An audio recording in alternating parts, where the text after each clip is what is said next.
Hi, I'm Danielle, and today's day 54 of my 100-day video blog challenge.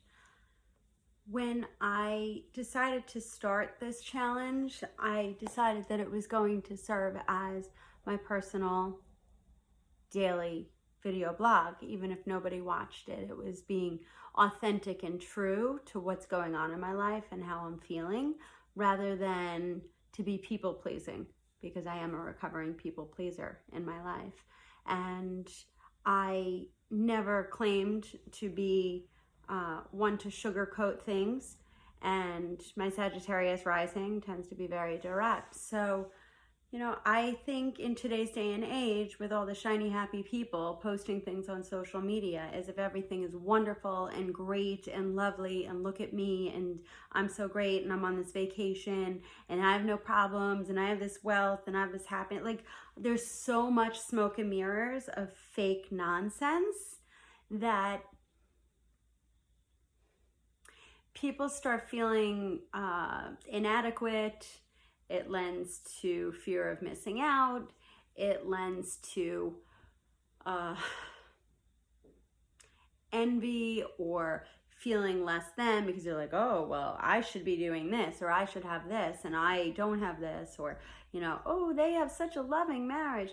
Well, you know what? That people present what they want you to believe and what they want you to know, because they're not going to air all of their nasty business that's going on behind closed doors. So, word to the wise, don't believe everything that you see. They may have those joys, they may have those wonderful experiences, but then they may also have problems too, because everyone has problems of some sort, and they vary in degrees. So, a big part of my mission is to work with people that are trying to manage through some really challenging things. As a transformation life coach, people have said, what does that mean? And what are your qualifications? And quite honestly, first and foremost, it's the amount of life transformations that I've endured. And I speak honestly about it and openly about it because I have overcome a lot. And if I'm able to help other people learn and help empower them to overcome what they're facing through my experience, then it wasn't all for naught. Then my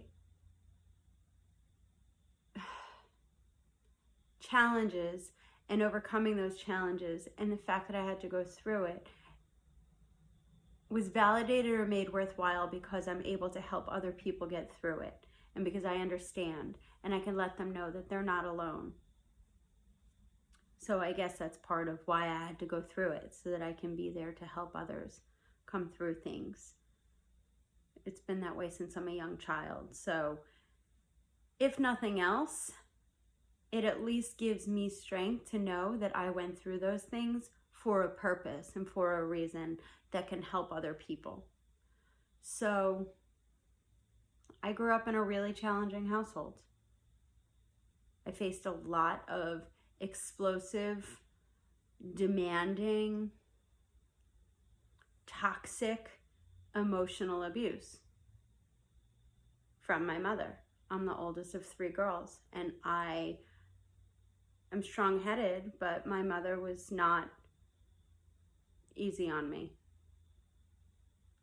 I'm not going to air all sorts of dirty laundry or personal. People knew what was going on, or they may have suspected what was going on, but, it was a different age, it was a different time. People, said, like, whatever happens behind closed doors is their business. And some people did express concern, and some people just pretended like everything was great. And outside of my house, it was widely believed like everything's great. And I was conditioned and trained to make it seem like everything was shiny and happy, because when I was good, and when I was performing, and when I was doing great, and when I was achieving, and when I got A's, and when I did, when I was the best in the recitals and did my best, then everything was wonderful. And when I didn't do those things, everything was not wonderful. And it was very, very palpable that it was not wonderful. And it was really hard, and it was really challenging. So I learned really quickly that that was not okay. So my history of overachieving or striving for perfection definitely is rooted because I never felt like what I was doing was good enough. And that could have been self-imposed, environmental, it is what it is. And then it just continued to get worse and worse and worse. And I would try to shield my sisters from it, and we each have our own dynamics and relationships and our own versions of stories, and I'm sure every single person in my family has different stories. But it was really, really hard. And I became a people pleaser because I learned that my needs were not as important as other people's needs, namely my mother. Like, my job was to make sure that everything was good as far as that was concerned. And if not, there was going to be ramifications for that. So that became my dynamic of how I operated in the world. And it just continued through the years to get more and more explosive and volatile, and really bad when I actually started sticking up for myself and speaking back. Because then I was told that I was being argumentative, I was being defensive, I was creating that for myself because I have a sharp tongue, or I was too emotional. Well, excuse me, I think I'm allowed to have an opinion and have a voice of my own and defend myself if I'm not being treated fairly. So I'm now 44 years old. I have not spoken with my mother in over a year. Those patterns and dynamics became so toxic and so abusive and so public that it was just outrageous. There was no consideration whatsoever for who was around and who heard it. I was being abused left and right without consequence. And then other people would say, like, whoa, well, you incited that. You have a sharp tongue. No. It was just the dynamic. It automatically defaulted there. So the only thing that I could do was say, enough. I am establishing a boundary, and that's it. No more toxic. I don't want this in my life. This is not a dynamic that I want in my life. And in case anybody's curious, that's a situation. And just because somebody's family doesn't mean that it's okay to tolerate bad behavior. You have the right to be respected. You have the right to be loved. You have the right to have your own opinions. You have the right to make your own choices. And it doesn't matter what the relationship is to you. If you're not being honored, you can establish boundaries and determine what that interaction will be with you moving forward. Because then that early pattern continued through my entire career, where I would always overachieve, overperform, give more and more and more and more, and then accept terrible behavior and think that that was normal because it felt comfortable to me. And that continued also into the dynamics of what I was willing to accept from my personal relationships. And people definitely have taken advantage of my giving nature. And I allowed people to take more than they actually reciprocated. And I wasn't getting the respect or the love that I deserved and wanted. And just because I'm strong and just because I overcame those things doesn't mean that I still feel enormous loss. So part of the mourning process is that you have to feel the loss and you have to mourn it and you have to go through it and then you have to release it. So as I finally learned self-worth and valuing myself and learning how to love myself and learning how to forgive myself for permitting that, no matter how strong I am and no matter what lessons I've learned, there are some days you're really just going to feel the loss. And that's emotions. They come up. And today is one of those days. Today I felt like I just got punched in the gut. And honestly, I want to throat punch everybody that's hurt me, because I have had more betrayals.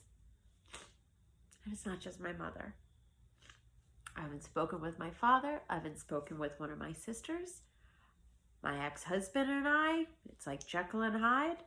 It's, I have friends that would take and take and take, and then, you know, the going gets rough, and where are they? It's not the case with everyone, but betrayals, letdowns, disappointments, but they had to go. They had to be removed from my life, those dynamics, because they were not healthy. They were extraordinarily imbalanced. So then when I tried to balance the scales, naturally there are some dynamics of relationships that are going to fall off because it's no longer healthy. And those participating parties, if they don't like it, if it's not to their benefit, they're going to naturally fall off. But you still have to feel it, and you still have to go through the motions of loss, and you still have to go through the mourning and the anger and the hurt. And sometimes you just really miss somebody. And sometimes you just want to tell them to go fuck themselves. And then you're angry and say, you really hurt me. And sometimes you never get an apology or an explanation. And you have to be okay with that. And it sucks because you can't understand how they can sleep at night. But that's not your concern, because karma will catch up eventually to balance the scales. But it still doesn't make you feel better when you're hurting. So when you hurt, be gentle and kind to yourself and nurture yourself with the love that you would provide to others. Take it easy. Take a hot shower or bath. Eat some ice cream. Try to sleep. Call a friend that you love. Pet an animal. That's just unconditional love. And honor your feelings. And know that tomorrow is going to be a fresh day. So don't live in that sadness or anger. You got to move through it in order to get through it. You have to feel it in order to heal from it and release it. But if I'm being authentic and true in this video blog, I need to address this because this is part of life. And I know that I am not the only person that sometimes cries in the shower and just says, you know what? That really sucked. And it did. But you can't lie down and die. You have to go through it. And your choice is to heal. You have to rise and heal. And that's life. But even if somebody comes off as being really strong, they have days that they're really tired and beat down. So just be kind. Be kind to people. And think about consequences to your actions. And if you hurt somebody, please make amends. I don't know. I just, own it. Own your shit. Own your shit. Clean your side of the street. Today was a long day, and I'm going to rest. And I will start fresh tomorrow. Thanks for listening. Bye.